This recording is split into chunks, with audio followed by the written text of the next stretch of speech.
হজরত আদম আলাহিসাল্লামের জন্মের পর বিড়ালের সৃষ্টি হয়েছিল কেন? সৃষ্টির শুরুতে আল্লাহ তাআলা যখন হজরত আদম আলাহিসাল্লামকে সৃষ্টি করলেন তখন থেকেই মানবজাতির পথ চলা শুরু। মানুষের একাকিত্ব দূর করতে সৃষ্টি করা হল মা হাওয়া আলাইহিসসালামকে। কিন্তু মানুষের এই জীবনযাত্রাকে আরও সহজ এবং আনন্দময় করতে মহান আল্লাহ আরও অনেক নেয়ামত দান করেছেন। এর মধ্যে অন্যতম একটি নেয়ামত হল বিড়াল। যুগ যুগ ধরে এই ছোট্ট প্রাণীটি মানুষের ঘরে ঘরে পরম আদরে বেড়ে উঠছে। ইসলামী শরিয়াত অনুযায়ী বিড়াল একটি অত্যন্ত পবিত্র প্রাণী।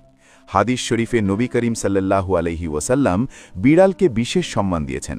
সহি মুসলিম ও সুনান আবু দাউদের বর্ণনায় এসেছে, রসুল সাল্লাল্লাহু আলাইহি ওয়াসাল্লাম বলেছেন, বিড়াল অপবিত্র নয়, এরা তোমাদের আশেপাশেই ঘুরে বেড়ানো তোমাদেরই সঙ্গীদের মতো।